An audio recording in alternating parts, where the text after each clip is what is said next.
그레이스교에서 진행하는 기독교 고전 매일 읽기 프로젝트 토마스 아켄피스의 그리스도를 본받아 제4장 챕터 10 성찬을 쉽게 미루거나 빠뜨리지 말 것. 예수님은 성찬으로 나아가는 것을 중단해서는 안 된다고 가르치십니다. 성찬에서 그리스도를 맞이하는 것은 통제할 수 없는 격정을 잠재우며 나쁜 습관을 고칠 수 있는 가장 기본적인 방법의 하나입니다. 너는 은혜와 나의 자비의 샘, 즉 모든 선과 순수함의 샘으로 서둘러 돌아와야 한다. 그리하면 내 안의 격정과 악을 치유받을 수 있을 것이며 모든 유혹과 사탄의 관계에 대항하여 더 강하고 담대하게 맞서 싸울 수 있을 것이다. 사탄은 성찬에서 어떤 유익을 얻고 또 얼마나 강한 회복을 경험할 수 있는지 잘 안다. 그리하여 할 수만 있다면 모든 수단을 동원하여 충실한 믿음의 사람을 끌어내려 성찬에 참여하지 못하게 할 것이다. 이는 사람이 성찬을 받으려고 마음의 준비를 할 때 사탄으로부터 최악의 방해와 현혹을 받는 데서 알 수 있다. 욥이 말한 것처럼 악한 영은 나의 자녀들의 마음속에 나타나서 습관적인 악행으로 그들을 괴롭히고 그들을 지나치게 겁에 질리게 하고 당혹하게 하며 그들의 사랑을 왜소하게 만든다. 악한 영은 또한 나의 자녀들을 공격하여 그들의 믿음을 빼앗아 가서는 그들이 아예 성찬에 참여하지 못하게 한다. 또는 참여는 하더라도 열의 없이 참여하게 하려고 한다. 그러나 사탄의 농간과 망상이 아무리 가증스럽고 소름 끼치는 것이라 할지라도 그러한 것들에 현혹되어서는 안 된다. 사탄의 환상은 결국은 그들에게로 되돌아갈 것이기 때문이다. 때로는 신앙에 대해 지나치게 조심하는 마음과 신앙 고백에 대한 걱정이 성찬식 참여를 방해하는 경우도 있다. 그러나 이렇게 하는 것은 내 은혜를 저버리는 것이고 마음의 경건함을 파괴하는 것이므로 현자의 충고대로 행동할 것이며 걱정과 망설임은 버려라. 사소한 마음의 동요나 영적 침체로 성찬을 등한시하는 일이 없도록 하라. 오히려 죄를 신속히 고백하고 다른 사람의 잘못을 기꺼이 용서하라. 만일 다른 사람에게 해를 끼쳤으면 겸손하게 용서를 구하라. 그러면 나도 너를 기꺼이 용서할 것이다. 죄 고백을 하지 않으면서 성찬식에 참여하는 것을 미룬들 무슨 유익이 있겠느냐. 가능한 빨리 자신을 정결케 하고 신속히 독을 내뱉고 서둘러 구원을 받아라. 그리하면 성찬식을 오랫동안 미루었을 때보다 더 기분이 좋을 것이다. 오늘 어떤 일로 내가 성찬에 참여하지 않는다면 내일은 보다 큰 일이 일어날지도 모른다. 그렇게 되면 너무 오랫동안 성찬식에서 멀어져 성찬에 참석하는 것이 더욱 합당하지 않게 될 것이다. 가능한 빨리 하루의 무거운 짐과 나태함을 털어버려라. 계속 걱정하고 불안해하며 일상의 작은 일 때문에 나를 멀리하는 것은 아무런 이로움이 없기 때문이다. 성찬식을 오랫동안 연기해서는 안 된다. 자꾸 미루다 보면 성찬식에 무관심해질 수밖에 없기 때문이다. 아, 슬프도다. 훈련받지 못한 미혼한 자들은 죄 고백하는 일과 성찬식을 너무도 쉽게 연기한다. 성찬에 참여하기 위해서는 그보다 앞서 반드시 자기 성찰을 해야 한다는 것을 알기 때문이다. 성찬 의식을 가볍게 연기하는 사람들의 사랑과 그들이 가진 신앙심은 너무도 작다. 그러나 순수한 양심을 지키며 사는 사람은 참으로 행복하며 나는 그들을 참으로 좋아한다. 이러한 사람은 다른 사람이 알려주지 않더라도 성찬식에 참여할 마음의 준비를 갖춘 사람들이다. 단, 만일 겸손을 이유로 또는 다른 합리적인 이유를 들어 때때로 성찬식에 불참하는 경우에는 그가 성찬을 존경한다는 것을 인정해야 한다. 그러나 성찬식에 참여하지 못하는 이유가 게으름 때문이라면 분발하여 자신이 할 수 있는 일을 해야 할 것이다. 그러면 내가 그 사람의 선한 뜻을 받아들여 그가 소원하는 것이 이루어지도록 도와줄 것이다. 그러나 사람이 어떤 정당한 이유가 있어 성찬 의식에 참석하지 못하는 경우에도 선한 의사와 성찬에 참여하겠다는 의무적인 의도를 가지고 있으면 성찬이 주는 열매를 가질 수 있다. 이는 경건한 사람은 어느 날 어느 때에도 유익하게 아무런 제한 없이 그리스도와의 영적인 교제를 할 수 있기 때문이다. 그러나 이러한 사람들도 어느 특정한 날 특정한 시간에는 구세주의 몸을 성찬의 형태로 경건한 사랑의 마음가짐으로 받아야 한다. 또한 자신의 안위보다는 나에 대한 찬양과 영광을 구해야 한다. 왜냐하면 사람은 그리스도와 신비스러운 교제를 하며 그리스도에 의하여 새로워질 때마다 그 성육신의 신비와 고난을 경건하게 기억하게 되고 그리스도를 향한 사랑으로 불탈 것이기 때문이다. 그러나 축제 때가 아니면 성찬식을 준비하지 않거나 또는 습관적으로 성찬식을 준비하지 않는 사람은 성찬식에 참여할 준비를 미처 못한 사람이다.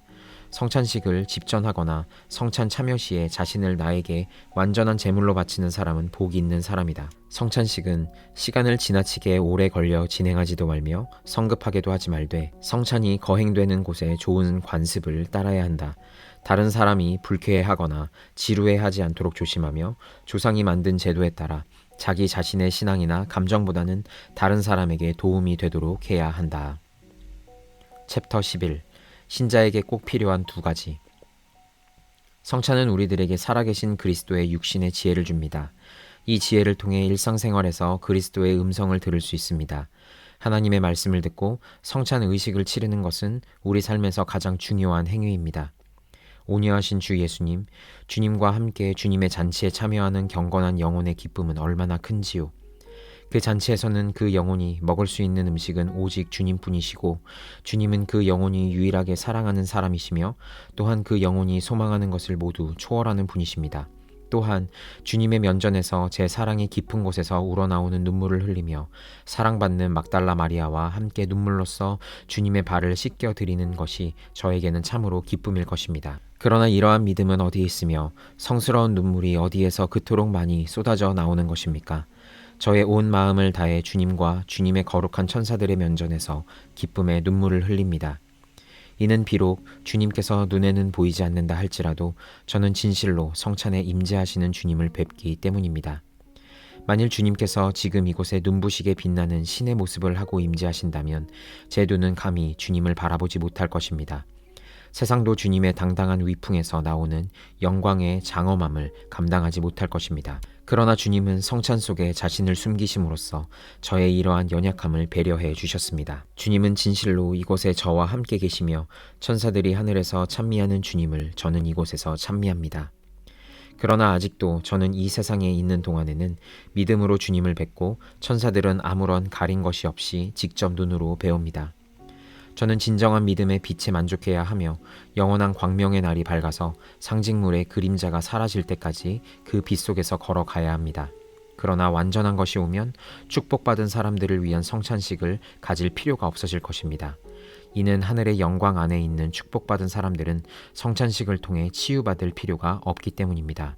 그들은 하나님의 영광 안에서 영원한 기쁨을 누릴 것이며 하나님의 얼굴을 대면할 것입니다. 그들은 하나님의 영광으로 변화를 입어 육신으로 구현된 하나님의 말씀, 즉 태초로부터 존재하고 지금도 존재하며 또한 영원히 존재하는 하나님의 말씀을 맛볼 것입니다. 제가 이러한 신비한 것들을 생각할 때는 어떠한 영적 위로도 매우 따분하게 느껴집니다. 제가 하나님을 그분의 영광 속에서 뵙지 못하는 한 제가 이 세상에서 보고 듣는 것이 모두 아무 소용이 없기 때문입니다. 오 하나님, 당신은 저의 증인이십니다. 하나님, 당신이 아니면 누구도 저를 위로하지 못하며 어떠한 피조물도 저에게 안식을 주지 못합니다.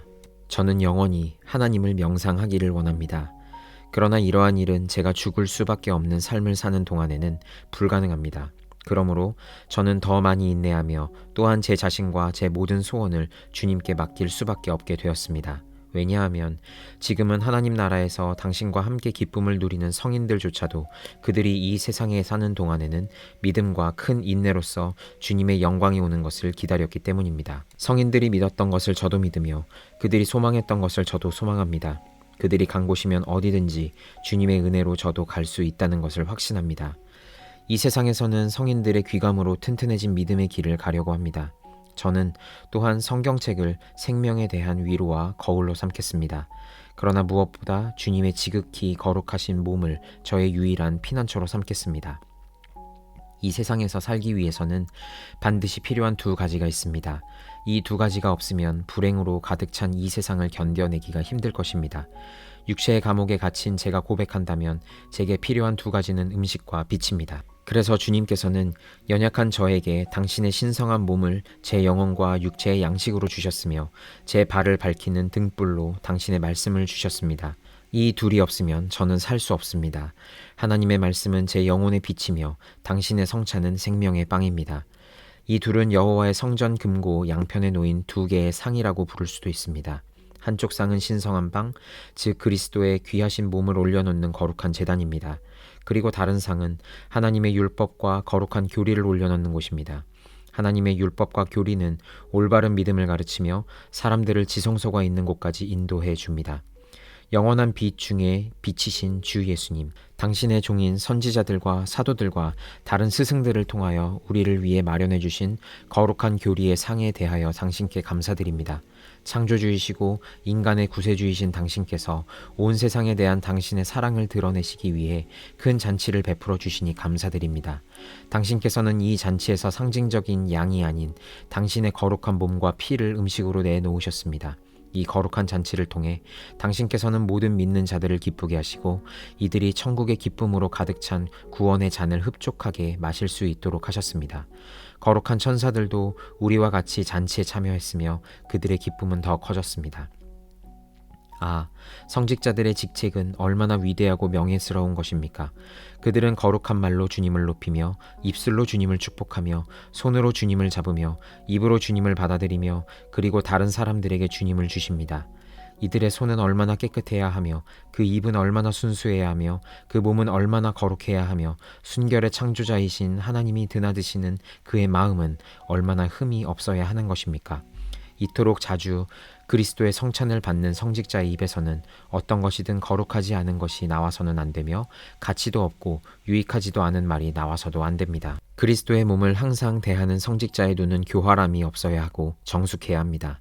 천지의 창조자를 늘 만지는 그들의 손은 깨끗해야 하고 하늘을 향해 들어야 합니다. 특히 성직자에 대하여는 율법에 이렇게 기록되어 있습니다. 너희는 거룩하라.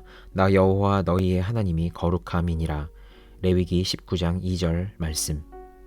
전능하신 하나님, 당신의 은혜로 저희를 도우셔서 성직자의 직책을 맡은 저희들이 보람있고 경건하게 그리고 전적인 순결함과 선한 양심으로 당신을 섬길 수 있는 힘을 가지게 하소서. 저희들이 마땅히 그렇게 해야 하지만 그렇게 순결한 삶을 살 수 없을 때는 최소한 저희들이 지은 죄를 슬퍼할 수 있게 하소서. 또한 겸손의 정신과 선의 목적을 가지고 저희들의 여생을 보다 진지하게 당신을 섬길 수 있도록 허락하소서.